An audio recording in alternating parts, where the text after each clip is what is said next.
After you've created your 3 educational philosophy papers that illustrate 3 very passionate, very deep beliefs you hold about what do you think is the purpose of education, you'll want to put all of these 3 beliefs together into one final paper.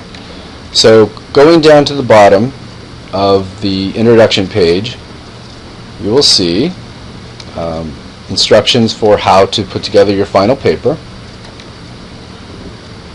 So let's explore that.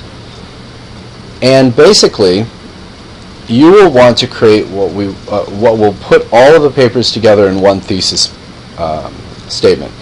So think about your 3 main themes for all 3 papers. And here are the 3 main themes in our example paper: schools reaching out to community, equitable instruction for students, and creating positive classroom climates. This is what this person believes education should be able to do. You want to connect these 3 themes with a few linking words to create a thesis sentence that makes sense to you. For example, I believe the purpose of education is to provide equitable instruction for students by creating positive classroom climates and reaching out to the community. This, in one sentence, states everything you believe about education, or the most important pieces of education for what you think purpose of education should be. Then we'll want to introduce that thesis statement. So we'll want to have an introductory paragraph that's going to hook or grab your reader. And I always think that having some sort of personal experience about yourself, a favorite teacher or student that you taught, works really well. You can also use a quote or story, something that illustrates your thesis. So this person talks about Mrs. Robinson and her 3rd grade teacher and connects it to their thesis statement by saying, "This is how I want my classroom to be." Now notice the next line after that transition statement is the thesis statement, and that ends the paragraph. And now that sets up the reader for the rest of the paper, which makes it very clear and much more readable. But you can connect it any way you want, and you don't have to say, "I believe that education," but you should say some statement that will tell the reader, "This is what I'm going to say about the rest of my paper."